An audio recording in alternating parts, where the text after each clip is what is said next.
What's up, world? Welcome to a new episode of the BrandonJaneauShow. As you already know, I am Brandon Janeau, and shout out to everybody that has been watching, reviewing, man, commenting, subscribing to my YouTube channel, or just listening to it on podcast platforms everywhere. I truly, truly, truly appreciate every single one of you guys. Uh, and if you are now just looking for more of me, which I don't think you probably are, but if you are, you can catch me on social media, TikTok, and Instagram, mainly on Instagram. Just find me on Instagram. It's very easier. Brand Janeau Show. It's just like the podcast, just like the YouTube channel. Brand Janeau Show everywhere, man. And like I said, man, thank you. Shout out to all the new subscribers on my YouTube channel. I really appreciate you guys. Shout out to all the viewers, all the things that's been going on. Appreciate all you guys, man. And hope you guys been enjoying these new episodes that's been out. I got one dropping tomorrow night. Got back with my family to do the top 10 list. Hopefully more coming soon with that. And of course tonight I will be doing my Wrestling Life podcast episode. So hope you guys enjoy this. Um, so let's get into it. It's getting real when your dad actually texts you. My dad texted me today. It was like, "Yo, me and your uncle E watching your Wrestling Life podcast," and your uncle E was like, "Man, tell B I want to be on there. Tell Dad I want to be on." So on the Wrestling Life. And I was like, all right, cool. And I might have to get my uncle on here. I might have to do one with him. It's gonna be he's going to do some old school wrestling. So I was like, let's do it. So I'm thinking of an episode we could do together, which would be dope. So yeah, definitely. So be on the lookout for that. And of course, after this review, of course, I will be talking about the last WWE pay-per-view of the year, which will be Survivor Series. But do not worry because I am not done with Wrestling Life for the year. Um, uh, because starting in December, I will be doing pretty much a roundup of going into 2023, pretty much what I want to see, what I'm anticipating for wrestling going into 2023. And of course, that all culminates with the top 10 list of the best matches according to me. According to me, the top 10 matches of 2022, according to me. So yeah, and I hope you guys enjoy that when it comes soon. But like I said, tonight I will be doing a review of Crown Jewel. Crown Jewel just happened. It took place in Saudi Arabia, um, right? Riyadh, Saudi Arabia, I should say. And it was a really cool pay per view, really decent pay per view. Um, and like always, I will be ranking and reviewing this pay per view. And like all, if you have seen this before, you know how I do this. Uh, you know um how this rank and review stuff go. I go least to best. I go least my least favorite match to my most favorite match of the night. Um, and I'm so looking forward to this, man. Um, was one of the best crown jewels. This might be the best crown jewel they've had ever. Like I've seen crown jewels before, and some of these motherfuckers just don't hit right. You know what I'm saying? There's always a match or two that's a clunker that you could tell they're just doing it for the fans, and not really like they're not really trying to like make a match really interesting. They're just doing some shit. Um, so Crown Jewel has always been kind of like, eh. Of course, also with before the match, before wrestling even took place, a lot of them was in high alert because of you know uh, terrorist threats going into Saudi Arabia. So it was a lot of things going on, but they did do the show. They did have it, and I am here to review it. So like I said, I will be doing my least favorite to my most favorite match of the pay per view, Crown Jewel. And like always, man, if y'all like it, review. If y'all like it, comment on podcast platforms or on my YouTube channel or on social media, wherever you follow me, man. And like I said, man, I hope you guys enjoy this. So let's get into it. Like I said, my rating system, I never really have to give a match a 0 star because then it's nothing really to talk about. But I started off with 1 star to 1 star to five. If you get 5 stars, your shit was incredible. If you get 1 star, it was just like it could have been. It was really what I anticipated. It wasn't really that much greatness. It wasn't really that good. But sometimes a match that I anticipate could even be better than I expected, or a match that I anticipate could be better because it's like, well, I kind of expected that. So even if I expected to go the way it goes, I expect it to be something. And then this new WWE has been better. So here we go. Um, the first match that I rated is Braun Strowman versus Omos. This is one of those matches I was just talking about that I expected it to kind of be what it was. Um, coming in to this match, they kind of built it as like this giant versus monster match. Um, I'm happy they did it. Get this shit the fuck out the way. Nobody wanted to see it. I don't think I wanted to see it. I don't think anybody that's watching this wanted to, that would watch this wanted to see this shit. It was cool. It was decent. You couldn't really do too much with this because it's a giant and it's a fucking monster. Now, what I would love to have seen, because Braun Strowman is a little smaller than, a little shorter than Omos, I would have loved to have seen them use Braun Strowman's athletic ability. Braun Strowman is one of the most athletic big men in WWE if you actually watch him. And I know, and even though Omos is a giant, even though Omos is a giant, um, there was way more things he could have done. He looked like a giant for the first time in a match against real competition. He finally looked like a giant. And this was without MVP, which is very noticeable. Uh, Braun Strowman pretty much power slammed him through the ring all last night on Friday Night SmackDown.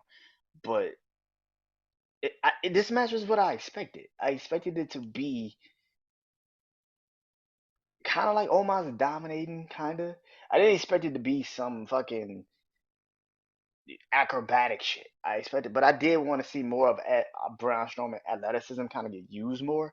If you know what you know what I mean. If you know what Braun Strowman could do, you know when he fought the Big Show, he could do these things. He could be like a kind of like a cruiserweight sometimes. I'm not saying he's gonna fly across the fucking ring, but he got some skills in the ring. So I really did see him kind of use that a little bit more and more in this match, but it pretty much was like a he's bigger than you type of feel, and you're just lucky to survive type of match, and that's kind of what this was. And no problems with it. It's just eh, it was it was it was okay. It wasn't. It's what I expected. I expected Braun Strowman to win, and I did not see Omos being this dominant. I'm gonna be honest with you guys. I saw it kind of being a little dominant, but not this damn dominant. And but Omos won. I mean, Braun Strowman wins, but the match to me personally, because I knew what it was pretty decent, and I give it that. I gave it 2.5 stars to start off the night. I was like, okay, this is kind of, it's okay. It's not a two. I give it a half a star, so 2.5. Like I said, it was kind of like Braun Strowman and Omos was just it is. I'm happy, like I said, I'm happy they got this shit the fuck out the way now, so we didn't gotta see this shit at like a WrestleMania or some shit. I'm happy they got this shit out the way. It's over, done. Bury it, please bury it. So that's the first match that is on my list. I was like, it's okay, it's decent. Now the next match, I got 3 matches. I'm gonna say that has 3 stars. I gave 3 matches 3 stars. Um, and I'm gonna talk about which one I thought was my least favorite of these 3 star matches. So the first match that I just was like I like it was okay. It's exactly what I expected, but at the same time it could have been better. And I think the first match that I believe that was Drew McIntyre and Karrion Cross, the steel cage match. I thought it was what I expected. I thought Drew would win, and he did. But I also expected, but I also expected. I don't know. It's the same thing with Braun Strowman and Omos. It's like these two men kind of do too much together, and it's like these two have so many. They kind of are the same. You know what I'm saying? Sorry, the ice cream truck is coming through. I'm sorry, but uh, these two are kind of like the same fucking wrestler. Like it's not so much you could do with either or. I mean, Drew's more no, I can't even say Drew's more athletic than Karrion Cross because that Karrion Cross could kind of move in the ring too. But this is what I expected. It was decent. It was like you had to give Drew this win because Drew has now lost two consecutive matches on pay-per-views. Clash at the Castle, which he should have never lost, and then he lost at Extreme Rules, which he should have lost. So the match to me personally, it was again, like I said, it's only so much you could do with these two men. And it kind of felt like that coming into this match. It was just like there's only so much you could do with these two men. And it was decent. It was a decent match. It was a decent steel cage match, but at the end of the day, again, I don't know. I also the finish. I'd rather have seen Drew pin Karrion Cross maybe because then it would have been decisive. But instead, they escaped the cage. It was kind of like, yeah, I didn't understand this. I mean, I guess they're gonna fight again, but it just doesn't. It doesn't make any sense to fight again. I just don't see it. I really don't fucking see the point of them two fighting again now. It's like Drew's got one, Karen's got one. I guess fight again, but it's just like, where you gonna fight as? The only one you could fight at is probably at the end of the year on like a Christmas Friday night SmackDown. Drew McIntyre versus Karrion Cross. Like they screw each other out of the SmackDown uh elimination match at Survivor Series or some shit. I don't know if they even gonna do that. The traditional Survivor Series. I mean, Triple H is probably still gonna do it. He's just gonna have two different matches for other competitors, but I'm assuming they're still gonna do the 5 man, the 5 man, 5-on-5 traditional Survivor Series match. So I can see these two kind of getting into a little bit of a problem in that, and then they go into like the next night on SmackDown or some shit, like have another match to just settle the score. But I don't see the point of these two men really fighting in a pay per view setting because it's just like they're decent matches, but it's some about like just these two together. It's just like I don't know. It's just I don't get this. It's not a good matchup. I thought it would be better than what it is, but it's just not a really good matchup. I don't know. But yeah, that's my least favorite 3-star match that I would say. It was okay. It ain't crazy. It was decent. I give it that. The next 3-star match that I would say that I had was the match that kicked off the night. Brock Lesnar and Bobby Lashley. I didn't get why Bobby Lashley attacked Brock Lesnar. I get okay, let me say that again. I get why he attacked him, but Brock Lesnar pretty much playing off the knee injury for most of the match was really good. And he also showed Bobby Lashley how to play off a fucking injury. You don't just, say, I'm hurt on my arm, and then 5 seconds later, your arm looks perfectly fucking fine. Brock Lesnar played the injury up the entire fucking match. Now, something that Bobby Lashley did not do was attack the leg, which I thought should have been, he should have spared the leg. He should have did something to make that injury look way more worse than what the fuck it was. And yeah, this match was what I expected. It was quick, fast, in a hurry. A couple spears from Bobby Lashley. Brock Lesnar took a couple spears. I think Brock Lesnar got a couple suplexes in, but he couldn't really do a lot because of his leg. He had 5 of them. But this match was pretty much more dominant for Bobby Lashley than it was for Brock Lesnar. And I think this is pretty good for Bobby Lashley because it showed he can be dominant against the beast incarnate. Somebody that we've all said that we would love to see these two men get into a match of fight. This was the first time without MVP or without Paul Heyman by each other's side, and I thought this was a really decent a match for the time length that it went. And of course, what really gave me because it was going to be a 2.5. I'm gonna be honest with you guys, but what gave me the 3 was what happened after the match. Bobby Lashley pretty much attacking Brock Lesnar and putting him back in a hurt lock and pretty much showing him like you're not better than me. You escaped today. You escaped, and that's the first time I think I've ever seen Brock Lesnar escape a match. Not like escape like he hit a F5 and then he just won a match out of fucking nowhere. No, no, no, no. This is the first time Brock Lesnar looked like, holy shit, you did not look good in this match. This entire match, you did not look good. Bobby Lashley dominated you, and then he beat him off of like some cruiserweight shit. He just had it. He just hit the top of the turnbuckle, bopped off. Bobby Lashley had him in a hurt lock, and he pins him 1, 2, 3. And the ref and Bobby Lashley looks up like, "What the fuck? How I lost?" And he's like, "What the fuck? How did I lose?" And then he put him back in a hurt lock before the match, after the match, and it's just like that sets up a perfect thing. See, like the Drew McIntyre and Karrion Cross shit, I felt like it should have been a winner because even though Drew won, he didn't win by like a claymore. He won by escaping the cage. It's like, no, I need you to pin this man. Whereas for Brock Lesnar and Bobby Lashley, Brock Lesnar pinned Bobby Lashley, even though it wasn't like the usual win for Brock Lesnar, but he won. And now it sets up a way bigger match, which I think Brock Lesnar takes another couple months off, come back at the Royal Rumble, calls Bobby Lashley the Royal Rumble match. Bobby Lashley comes back out, calls him the Royal Rumble match, and now you got a WrestleMania match. It's now real close the book on this, and now you have a real clash of two men that we now know can dominate each other. This is going to be great, and I think that this is how you do a rivalry that will take time to build. Because if Brock Lesnar and Bobby Lashley was to fight again at Survivor Series, it would make no fucking sense.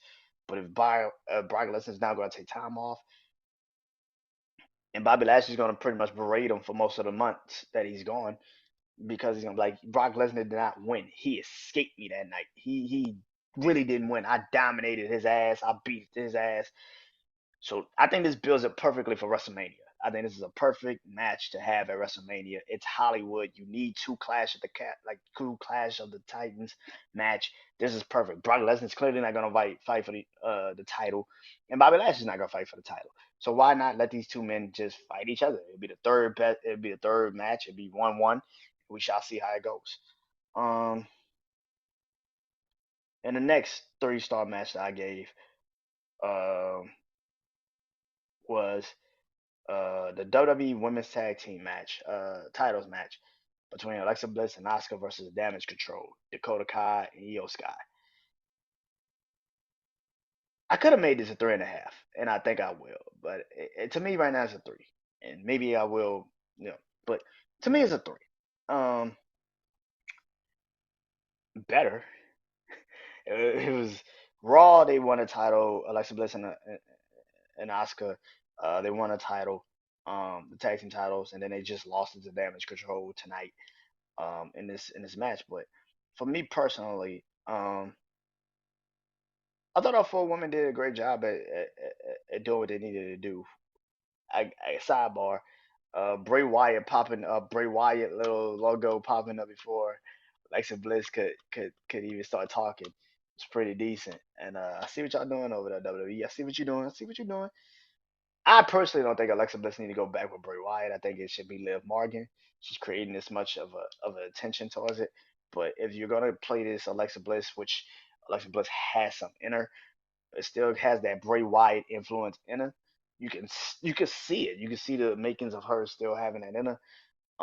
But I thought the match was pretty decent. I thought these four women, like I said, had incredible offense. I thought the spots that they took were great. You even saw in the match kind of like a Bray Wyatt kind of ominous tone to it. I mean, the lights went out at one point, kind of went dark for a real quick second.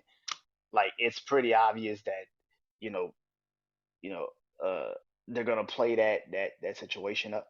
Um, what saved this match for me personally, saved it, but also kind of made me feel like it should be a three, is the ending. Nikki Cross, which again, because again, it's kind of like, is Nikki Cross now part of Damage Control? And if that's the case, then you did see Damage Control talking to Nikki Cross on Monday Night Raw after the before the titles got changed over.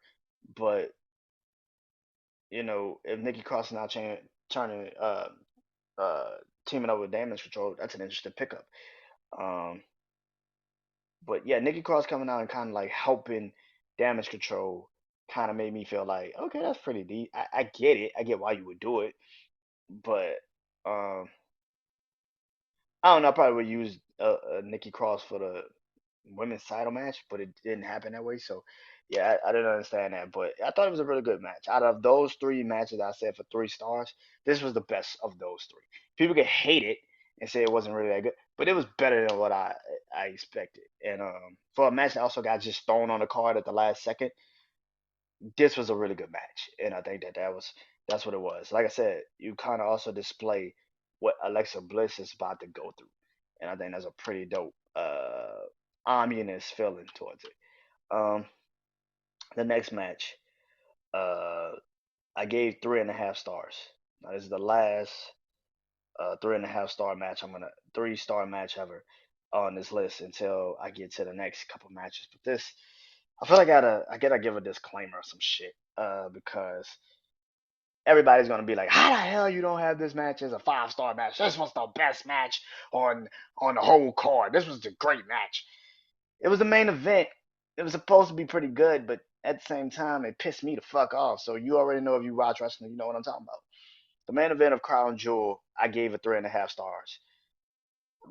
Logan Paul versus Roman Reigns for the undisputed WWE Universal Championship. I could not give this a high star. I'm sorry. I just couldn't. No offense to the match. The match was good, but me, who I am, I got pissed off the longer the match went. And it's because of what I keep saying about WWE when it comes to Roman fucking Reigns. It's like, this match shouldn't have been this long. It shouldn't have even been this fucking long. It shouldn't have. It should have been a classic smash match, and I would have understood if it was. Logan Paul comes in, gets his one punch, lucky shot, holy shit, oh my god, here we go. Pins him, Roman kicks out. Logan Paul kind of now is like, oh shit, that was my only chance at this shit. And then he starts to try to work on Roman, and then Roman catches him with a Superman punch, spear, puts him in a choke in the match. We go home. That's not what happened, and it was a longer match. And not to say, and to a lot of people, the longer the match went, the better it was. The problem was, for me, the longer it went, the worse it looked for Roman. It's like, dude, you let somebody like this. And here's the thing: people are gonna say, for 3 matches, Logan Paul looks incredible. He looked incredible at SummerSlam. He clearly he's taking this shit serious, and I respect him for taking this shit serious. But the third match of your career, and let's be real, this is his second solo match. His first match ever was a tag team match with the Miz versus the Mysterios. Outside of Ray and the Miz, Dominic is just like Logan. Like, it's kind of like okay, kinda, but Logan's taking this shit serious, and I respect it. As a wrestling fan, I respect somebody that's actually coming in and taking the craft real serious. But you, but it's not Logan that I'm mad at. It's Roman. It's WWE that keep promoting this dude as the GOAT, the greatest of all time. And you let a person that just had 3 matches, but really 2 solo matches, hang with you, who's been a champion for damn near 200, for damn near 780 something days, 800 days. And you won't defend that title again until maybe Royal Rumble. So like we won't see you, and now we know you're not changing. The title's not changing at WrestleMania, even if you fight The Rock. So you're not losing anytime soon. And it's just like this is again more of an indictment on Roman than it is on Logan. I'm not saying Logan the dude held up his part. The problem was Roman. WWE. It's like I get it that you want to continue to promote Logan as the next big thing and stuff like that, and he's held his own. Great job, but for me, it's like this is the one thing I keep saying about Roman Reigns. It's like, dude, dude should not have matches like this. Y'all want to keep pushing him as this big ass star, but it's like to be the WWE, the face of WWE, you let a person with technically no experience whoop your ass to hang with you. There's been times where you should have lost. Like last time you defended your title, you should have lost to Drew. You should have lost to Seth Rollins at Royal Rumble. You should have lost to Cesaro. Like you should have lost to so many people that have real experience in the ring and actually is better than you. And you made Logan Paul look better than you. That's how bad that looked. And I know a lot of people be like that's what he's supposed to do. That's his job. Now, when you supposed to be this fucking dominant fucking champion, you supposed to smash this fucking dude. It's not even supposed to be a close. But you let him get his offense in. It's just like this. This is why I said he's he's okay. Like Roman's okay, man. The dominance of Roman Reigns, he's had way more close calls than he should in his reign as champion. He should have lost to Kevin Owens at TLC. He should have lost to Kevin Owens at the Royal Rumble. He should have lost to Seth Rollins at the Royal Rumble. He should have lost to Finn Balor. He should have lost. He should have lost to a lot of people. And a bloodline should have never gotten involved. If this is an amateur, you should have never let the family get involved. This is fucking ridiculous. I didn't understand this shit. It's more like I said. It's more of an indictment. It's not on Logan. It's more of an indictment on Roman Reigns and WWE. That keeps pushing this bullshit narrative. Because the next time he defends his title, he needs to lose it. This is ridiculous. Like this shit should have never happened. It should have never like that shit should have never went this fucking far. The fact that match lasted that fucking long, when you keep screaming he's God mode and he's untouchable and he's this, he's that, he's the greatest of all fucking time. They've literally pushed you as the most dominant champion for 2.5 years, not going on 3 years, and you barely could beat Logan fucking Paul. Get the fuck out of here. And Logan's great. Logan's good in the ring. I can give him that. But you have been propped up as the most dominant damn champion of all time. And Logan fucking Paul hung with you for most of the fucking match. Get the fuck out of here. And he got 3.5 stars because of that. Like I said last time, when I did a review show, I said if Logan Paul hangs with Roman Reigns, this is more of an indictment on the Roman Reigns title reign than you think. It's because like people can say whatever the fuck they want to say, but this is more of an indictment on the Roman Reigns title reign than they want to admit. Logan Paul should have never been in this match at fucking all. Y'all been prepping his fucking right hand punch. Just let the right hand punch happen. Logan try to figure out what the fuck to do. Roman beats the living hell out of him in the fucking match. We go on to the next stage. It's ridiculous because now you also put Logan Paul into a little bit of a situation because he just fought Roman Reigns. Who the fuck else is he gonna fight? There's no reason for him to fight anybody else. There's no reason. Like, who's he gonna fight next? I'd rather have preferred Logan Paul had fought Seth Rollins first and then Roman. Seth Rollins, he would have had somebody to beat.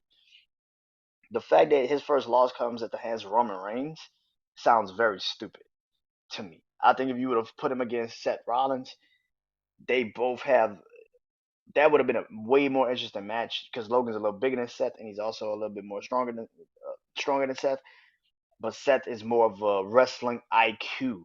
Roman is good, but Roman doesn't have that many fucking moves in his arsenal like a Seth Rollins. Seth Rollins would have took Logan to fucking school. And I think that's just kind of another reason why I'm pissed off at this match that it lasted this fucking long because it was just like if Seth would have fought Logan, it would have made way more sense, and that actually would have probably been a five for me. Seth and Logan would have fought at this instead of Roman and Logan. But like I said, it's more of an indictment on Roman Reigns' title reign, and that's what I kept saying. I just did not see the point of forcing Roman to have a real match with Logan Paul because it's like, bruh, I get you trying to make Logan Paul into a thing, and he's good in the ring. I'm not gonna sit there and act like the man's not good in the ring. The problem is like you've been propping Roman Reigns up as this dominant fucking champion for like 2.5 years, for 3 years, and you let Logan Paul hang with you in a match. That's fucking ridiculous. So you got 3.5 stars from me. That's just my personal opinion. Now, let's get into it. I got 3 matches that are all 5 stars. I did not have a 4. Well, I could have had a 4.5, but I gave all 3 of these matches 5 stars. So of course, like I said, my least favorite to my most favorite. Here we go. My least favorite of all these matches, which is all 5 stars, but my least favorite of these 5-star matches, um, was which one was it? God damn. Okay, I guess I go with that. The OC versus the Judgment Day in a 6-man tag match. I thought this was actually really good.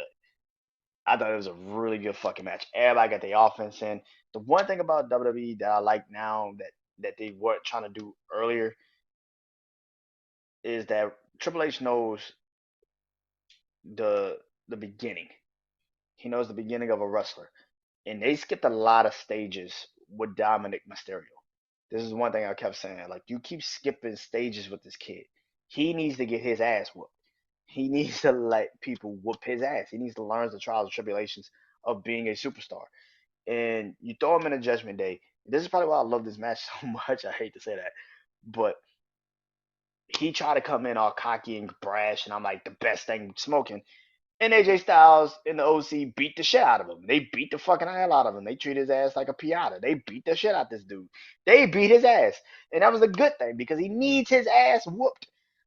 You are not good. You do not know how to really beat this guy. And I think the OC, and this is why I probably love this match so much. You had two big guys, and Luke Gallows and Damian Priest, that could do some damage, and they played their parts as the enforcers of this match.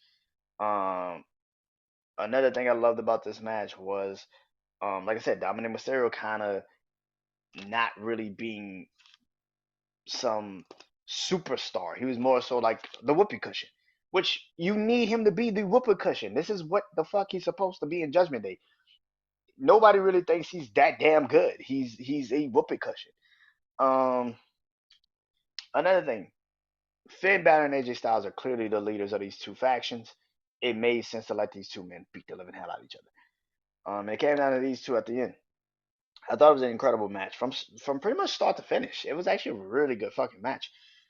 Rhea Ripley, of course, got involved like she's supposed to. Um, but for the most part, man, this was a really good fucking match. I think it told a different story, which is Finn Balor, AJ Styles, and the OC, the Bullet Club. It told that story perfectly, and like I said, everybody got the offense in. It was a really good match.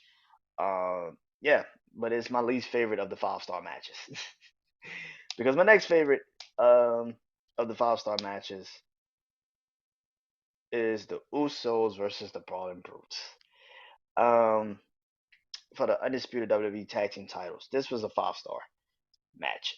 Even the beginning of it, Jimmy and Jay be like, "Ooh, these motherfuckers whooping our ass." Hold on, we got a match already on Friday. We ain't trying to get involved in this shit. Let's just get the fuck out of here. Let's take the titles to the back. Let's get the fuck. Now, usually I hate that shit, but this played perfectly into alignment, and I think the Brawling Brutes, uh, you know, Butch, aka Pete Dunne, and Rich Holland, they're holding down Sheamus very well, and it's kind of showing what they can really do when he comes back, because then they will finally be an entity on their own. And I think it's a really good match. The Usos did what the Usos do, man. They give bangers, man. As a tag team, if they get the proper tag team, they could give bangers. Like this Friday, I'm looking so forward to the Usos versus the New Day, because every time those two teams get together, they fucking fight. That is a match that I'm pretty fucking sure is going to be a solidified banger, just like they did at the WWE One Day just recently. That was an incredible match. I'm looking forward to this match Friday, man. But the Brawling Bruce and the Usos, such a good match. The 1D off the top rope, which was like you haven't seen that before, so it was pretty dope to see them kind of get creative with it. And the 1D off the top rope was incredible. I love the entire match. Uh, you know, Pete Dunne, aka Butch, is one of my favorite was one of my favorite wrestlers in NXT. And I hopefully him and Rich Holland can both again capitalize on Sheamus being gone, because I think those dudes are incredible wrestlers. So, and the Usos are just the Usos. Now I do have to say, if Jay really does have a broken wrist, Friday will be interesting because they are going to be the longest reigning WWE tag team champions ever. But do you give the titles to the New Day? Because I think it does come a time where if Jay's hurt, this kind of derails the storyline with Sami Zayn a little bit. Because the storyline is for the Usos to fight Sami Zayn and Kevin Owens at WrestleMania. I'm pretty sure that's pretty much what the storyline is. So if he does have a broken wrist, do you give the title to Solo and let Solo and Jimmy do the tag team titles? Because technically, you don't really just need. I mean, technically, the Usos are a team, but it's the bloodline that's the faction that's really the team. So do you give the titles to Solo, or do you give the title to Sami Zayn and say, Sami Zayn, since Jay can't carry the load right now, how about you become tag team champions with Jimmy, and y'all two compete and y'all two defend these titles, which creates a new element of that storyline because Jay can't really do shit. He's injured. He can't really do shit. So and also does that now push the deadline back for? Does that push it back for when they turn on Sami Zayn? Because we all know it's coming. And this was actually something I wanted to say was, do you even turn on Sami Zayn now? Because it feels like Roman's got to feel like Sami Zayn's a threat. And the only thing that he can feel Sami Zayn's a threat at is his popularity. Sami Zayn's popularity is going through the roof with the bloodline. So why would Roman turn on Sami Zayn if technically Jay's hurt? So yeah, I don't know. This is gonna be a pretty interesting way they're gonna tell his story going forward now, because like now that Sammy's kind of hurt and Jay's kind of hurt, we're gonna see how this really does play out going forward. But I thought this match was incredible. It was a hell of a match, and I gave it 5 stars. Which brings me to the last 5 star match. I thought was the best match of the night. Was Bianca Belair versus Bayley, last woman standing match for the Raw Women's Championship. Out of all of the matches, this was one of my favorite matches because I expected it to be good, and it kind of did exceed my expectations of it just being good. Now, people would hate it that Bianca continues to win these matches over Bailey, but I think the way the damage control is, I don't really think you have to. I think if Bailey was on SmackDown, this would make more sense because she's way better than Ronda, and she's more of a better champion than Ronda, and it would make more sense. The fact that she's on Raw with a Bianca Belair, it's hard to get the title off of Bianca Belair because she's one of our best female wrestlers in the company, and she's one of the best champions in the company. So who do you lose the title to? I like Bailey a lot. I think Bailey's one of the best to ever do it. Excuse me.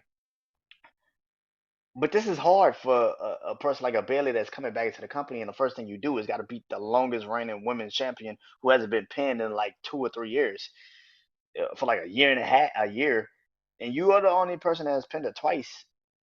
So, but it's like when you put her into like a stipulation match, like these last 2 matches have been, the ladder match and now this woman standing match, it's kind of hard for Bailey to win these matches because you're giving it a new element. If this was just a regular old women's title match, I think Bailey would have won.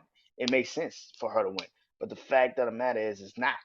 It's not a regular old women's title match. It's just a 101 last woman standing, or as a ladder match. And it's kind of like it's hard for you to win those matches with a Bianca Belair who is stronger, quicker, faster, all the days she says she is. So it's kind of hard for you to win these types of matches. For what it was worth, man, I thought they did some incredible spots. I thought they had an incredible fight. Damage control did not come out and try to help Bailey, which was another element to this match. Which, like I said earlier, I thought Nikki Cross coming out and helping Damage Control earlier was kind of interesting because I thought she would do it for Bailey in this match, but she didn't. But they kept it kind of clean between these two, and I thought that was pretty interesting to say the least, and probably one of the reasons why I liked it so much because it had to show the elements. I think Bailey kind of playing off of her reasoning for why she was out for the last for like a year. Her leg injury, she even hit the chair real kind of like really bad. I mean, it was a really interesting situation. Sorry about that, by the way. But I thought it was a really good match. I thought it was a really interesting match. The way it ended also because Bailey technically just got trapped under the ladder was really interesting. Yeah, I thought it was a really good match, man. I thought it was a really, really good match. Again, Bianca winning these matches are great for her in the storylines. That there's been a lot of people going to sit here now and say, well, Bailey, does she even get another title match because she's already lost twice? I think she gets another title match, and I think that's when she wins. Um, because who do you put Bianca against? Charlotte? Because I'm tired of seeing Charlotte and Ronda fighting. It's ridiculous. I think if you're putting you know, Bianca versus Charlotte. We haven't seen that before. And I would love to see how that looks. At WrestleMania for the women's title, that'd be so fucking dope. Two generational talents go up against each other. I think that'd be a dope ass main event. I think that'd be a dope ass main event to close out WrestleMania 1. I think that'd be a dope ass main event. Matter of fact, that's what I think should happen. I think if you're going to keep Bianca with the title, I think she should fight Charlotte at WrestleMania. I think it makes more sense. I think Becky should fight Ronda, and Bailey should fight somebody. They should find maybe Bailey and Damage Control continue this reign, and then Sasha and Naomi do come back, but they bring somebody with them. I don't fucking know, but Yeah, it's. I think this would be dope. I think that, but if you're gonna keep the title on Bianca, I think the only way you go is like if that's the match that you're trying to build to is Bianca versus Charlotte. Now that's a fucking match that I think should close out WrestleMania. Two women that have incredible high stakes and incredible two generational talents, like I said. But I thought this last woman standing match was incredible, and I thought that was the best match of the night. Like always, man, I hope you guys enjoyed this episode, man. Also, I want to close it out with this something that is coming soon to this Wrestling Life podcast, man. Like I said, this after this, I got one more rank and review show left, and that's Survivor Series War Games. It's coming at the end of this year. Um, I should at the end of the year, at the end of this month. I'm sorry. Um, and I will be doing that. And after that, I will be doing a bunch of things, including, like I said earlier, my top 10 favorite matches of 2022. But also, I will be talking about what I want to see going forward for 2023. So I'm gonna do a couple of those episodes in December just to get myself ready. And of course, I will be doing at the beginning of the year uh prediction show. Pretty much the rest of these shows are gonna be prediction shows in December. But I'm gonna close out what I loved about WWE wrestling going into 2022, what I didn't like about 2022 wrestling wise, um, everything, man. Of course, like I said, we'll all culminate with the top 10 list of my best matches of 2022. Of course, like I said, prediction shows like the Royal Rumble prediction show, which I'm probably gonna have some people on that one. So we're gonna probably give our guess on what 2023 is gonna look like, particularly to what the Royal Rumble is gonna look like. Who should be coming out at first? Who should be coming out last? Who should win it? I'm gonna have some guess with that. But until then, man, I hope you guys enjoy this, man. Like I said, I'll see you guys soon. Not too much longer, man. That Survivor Series will be here. November 26th will be the next WWE pay per view, and I will be giving y'all my review of that. So until then, I'll see you soon. BrandonJaneau. Hope you guys enjoy. Peace.